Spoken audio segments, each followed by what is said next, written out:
Социалдык тармактарда Россияда окуп, иштеп жүргөн кыздарды тарбиялайбыз деп чогулган топтун видеосу өтө тездик менен тараган. Аталган видеого байланыштуу тергөө иштери жүрүп жатканын Ички иштер министрлиги билдирген. Дал ошондой видеолордун биринде Төлөгөн Абдрахманов аттуу Facebook колдонуучусу өз пикирин калтырган. Ал билдирүүсүндө Россиянын ар бир шаарында бирден кыргыз кызын мыккачылык менен өлтүрүүгө чакырды. Ар бир шаарда мисал кылып бирден кыз өлтүрүү керек, мыккачылык менен деп жазылган ал. Мындай пикирден улам көпчүлүк колдонуучулар аталган жаранды таап, тиешелүү жазасын берүүнү талап кылышууда. Саламаттыкты сактоо министрлиги өлүкканадан адамдын сөөгүн берүү тартибин өзгөртүүсү керек. Мындай пикирди Бишкек шаарынын тургуну Твиттердеги баракчасына жазды. Анын айтымында, алар кайтыш болгон чоң атасынын сөөгүн алуу үчүн өлүкканага барганда аларга башка адамдын сөөгүн берип коюшкан. Кече бизге башка адамдын сөөгүн берип коюшуптур.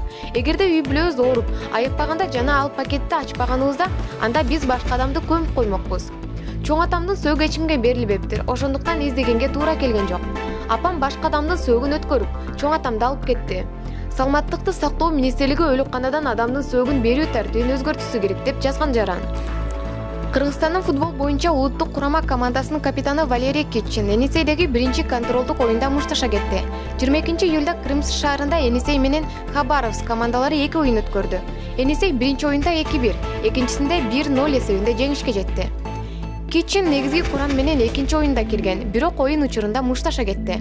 Буга чейин 27 жаштагы оюнчу улуттук футбол лигасында ойногон Красноярскийдин Енисей клубу менен келишимге кол койгону маалымдалган. Акыркы сутка ичинде дагы 967 адам коронавирус инфекциясы жана пневмония менен жабыркап жаткандыгын тастыкталды. Республика боюнча аталган илдетке кабылгандардын жалпы саны 30.326га жетти.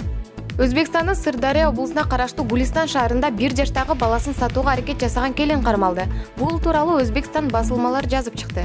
Маалыматка ылайык, 21-июлда улуттук коопсуздук кызматынын Сырдария облустук башкармачылыгынын өзгөргөн ыкчам иш-чараларынын алкагында 1 жашар баланы сатууга аракет жасаган 25 жаштагы аял кармалган. Ал баласы үчүн $17.000 алып жаткан учурда кармалган. Бул факт боюнча Сырдария облустук ички иштер башкармачылыгы тергөө амалдарын жүргүзүүдө. Россиядагы кыргыз кыздары жазалоого чакырган жигит буга чейин айткан сөздөрүнөн баш тартты. Кыргызстандын ички иштер министрлигинин Россиядагы өкүлү Нурлан Жанбаев өзүнүн Facebook баракчасында кыргыз кызынын катышуусундагы видеону жарыялады. Ал буга чейин кыргыз кыздарын башка улуттагы эркектер менен жолугушканы үчүн жазалоого чакырган. Видеодогу киши буга чейин айткан сөздөрүнөн баш тартып, мекендештерин жаңжалды көтөрбөөгө үндөдү. Видеодон аталган жаран аларга туура эмес маалымат жеткендигин, мындай иш-аракеттерди токтотуу керек экендигин айтканын көрүүгө болот. Мындай нерсени токтотолу, кан көтөрүлүп кетсе жаман нерсеге алып келет деген ал. Эске сала кетсек, буга чейин ИИМ Москвада чет өлкөлүк жарандар менен жолугуп жүргөн кыздарды жазалоого чакырган видео боюнча териштирүү иштери башталгандыгын билдирген. Салам алейкум, кыргыз жигиттер. Кечеки чогулган боюнча туура эмес маалымат келиптир. Кече чогултпадыкпы? Ошол жерге вообще туура эмес маалымат келиптир да. Эмнеге кече чогулдуңар мен билбейм. Момундай нерсени токтотойлук. Чынын айткандачы, кан төгүлүп кетсе, бул жаман нерсеге алып келет да. Азыр мен данный момент МВДде отурамын да. Данный момент.